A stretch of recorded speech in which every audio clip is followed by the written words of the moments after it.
काशफा कहाँ है? अरे बाजार गई है। अब देखो, उससे मशवरा करने ना बैठ जाना। ये बातें बुजुर्गों के समझने की हैं। तुम्हारी लड़की है ना, उसको तो कोई समझदार, बड़ी उम्र का, ठंडे दिमाग का इंसान चाहिए। अगर किसी अपने हम उम्र से शादी कर ली ना, तो दूसरे दिन उसका सर फोड़ देगी और घर वापस आ जाएगी। यानी आप चाहती हैं खाला अम्मा कि मैं ये रिश्ता मंजूर कर लूं? हाँ हाँ, तो और क्या, फौरन हाँ करो। ऐसे रिश्ते रोज रोज नहीं मिलते। और मर्द की उम्र नहीं देखी जाती, बस जेब देखी जाती है। अब देखो, सिमाप से मशवरा करने ना बैठ जाना। तुम बाप हो, अपना हक इस्तेमाल करो। मैं खानदान की बड़ी हूँ और ऐसे फैसले खानदान के बड़ों के मशवरे से ही किए जाते हैं। मैं थका हुआ हूँ, थोड़ा आराम कर लूं। हाँ जाओ, और सारे ख्यालात को छटक दो। ये समझो कि खुश नसीबी ने तुम्हारे दरवाजे पर दस्तक दी है। दामाद मालदार होगा ना, तो तुम्हें भी हौसला रहेगा। पता, लड़की की शादी के बाद तो माँ बाप हर वक्त उनको देते ही रहते हैं। ये लड़कियां तो तुम्हें कंगला करवा देंगी। तुम्हारे लिए तो दौलतमंद दामाद ही ठीक है। खुद के पास इतना होगा ना, तो तुमसे कुछ नहीं मांगेगा।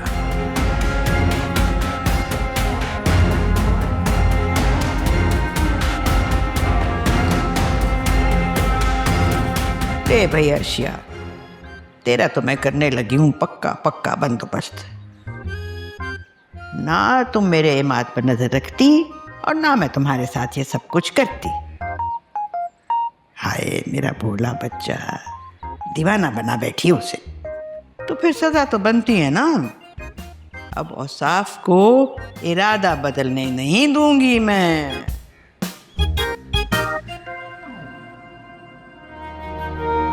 दामाद मालदार होगा ना, तो तुम्हें भी हौसला रहेगा। पता, लड़की की शादी के बाद तो माँ बाप हर वक्त उनको देते ही रहते हैं। तुम्हारे लिए तो दौलतमंद दामाद ही ठीक है। खुद के पास इतना होगा ना, तो तुमसे कुछ नहीं मांगेगा।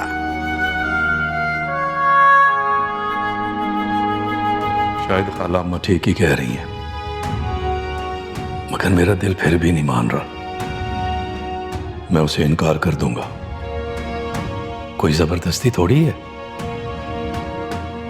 मेरी बेटी है, मैं अच्छी जगह उसकी शादी करूंगा।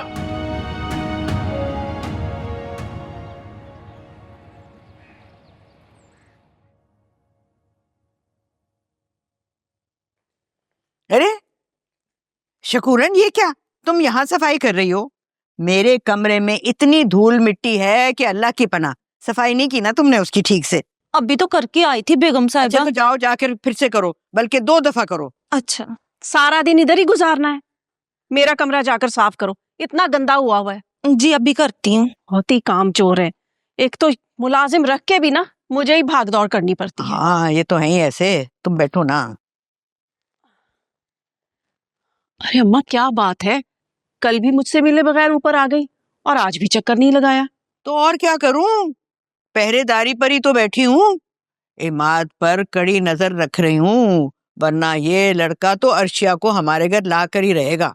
अम्मा, औसाफ के सामने ये बात नहीं खुलनी चाहिए कि इमाद उसकी बेटी को पसंद करता है, और फिर भी हम इमाद का रिश्ता दूसरी जगह तय करने वाले हैं। अरे है, मैं कोई पागल हूँ जो बताऊंगी? अरे तुम क्या मुझे समझाओगी? अरे मेरी भोली भाली अम्मा, हल्का ना लो। अरे औसाफ तो यही चाहेगा ना कि उसकी बेटी की शादी इमाद से हो। आखिर बाप है, अपनी बेटी की बेहतरी ही चाहेगा ना। दूसरी तरफ मैं इनकार करूंगी और बुरी बनूंगी। ठीक कह रही हो। और साफ को इमाद के आगे कौन अच्छा लगेगा? बेगम साहिबा, हाँ? साहब आए। तुम चलो, मैं आती हूँ। अच्छा। अब याद रखना, हाँ। इमाद के रिश्ते को पक्का करना है हमने। अरे अम्मा, तू देखती जा।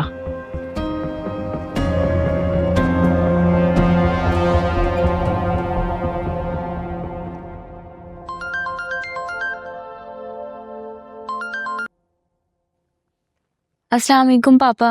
वालेकुम सलाम बेटा, कैसी हो? मैं ठीक हूँ अल्हम्दुलिल्लाह, आप बताएं। घर मिल गया?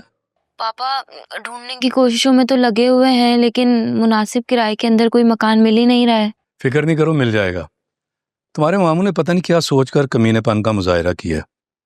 बेटा वो घर तुम्हारे नाना का है, उसमें तुम्हारी माँ का भी हक है।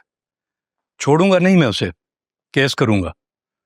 तुम लोगों का हक तुम्हें दिलवा के रहूंगा। जी पापा, पर मम्मा ऐसा नहीं चाहती हैं। वो कहती हैं कि मादी चीजों के पीछे अपने रिश्ते खराब नहीं करते हैं। अरे बेटा, सिमाब तो मासूम औरत है। अगर घर आ गए हो तो घर वालों से भी सलाम दुआ ले लो, या सिर्फ बाहर वालों के लिए मसरूफ रहोगे? अच्छा बेटा, फिक्र नहीं करो, मैं जल्द कुछ ना कुछ ढूंढ लूंगा, इंशाल्लाह मिल जाएगा। और हाँ, मैं तुम लोगों की तरफ भी चक्कर लगाऊंगा। अल्लाह हाफिज। जी जी, अल्लाह हाफिज पापा।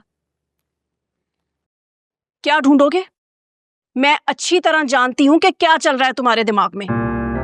तुम उन तीनों को मेरे सर पर लाकर बिठाना चाहते हो, लेकिन तुम अच्छी तरह समझ लो और सुन लो कि मैं ऐसा होने नहीं दूंगी।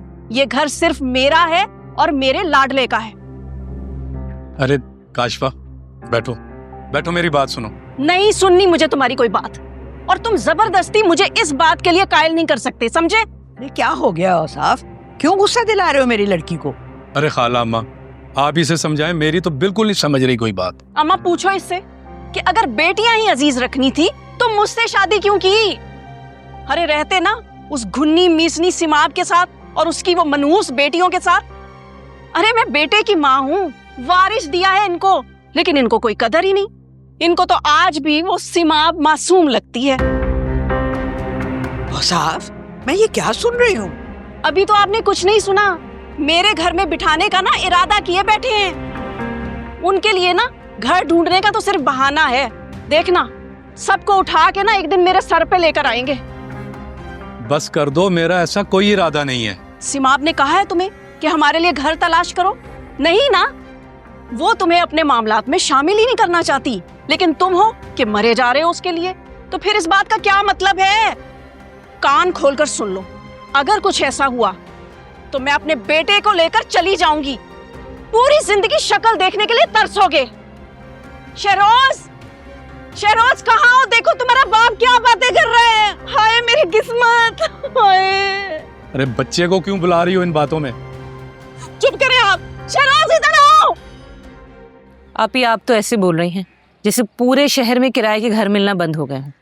अरे आप मुझे बताएं, मैं आज के आज ही आपको अच्छा सा घर ढूंढ के दे दूंगी। बंदी की अपनी भी नीयत होनी चाहिए। शगुफा, तुम्हारे लिए ये सब कहना बहुत आसान है, लेकिन मुझे तो अपनी गुंजाइश के हिसाब से घर लेना है ना। हर महीने किराया निकालना इतना आसान नहीं होता, और फिर बहुत देखभाल कर घर देखना है मुझे, क्योंकि जवान बच्चियों का साथ है। वाह, बड़ी कोई समझदारी की बातें कर रही हैं। अरे यही बातें अपनी ससुराल में कर लेती ना, तो आज ये दिन ना देखना पड़ता। उस वक्त तो आप ससुराल छोड़ के बच्चियों का हाथ पकड़ के हमारे घर आकर बैठ गई थी। हम नहीं आए थे। शायद आप भूल रही हैं कि पापा ने हम तीनों का हाथ पकड़ा था और नाना के दरवाजे पे लाके छोड़ दिया था। भैया अब आप खुद सोचें, अगर कल को कामिल मामू आपका हाथ पकड़ के आपको आपके बाप के दरवाजे पे छोड़ कर आ जाए, आप क्या कर लेंगे?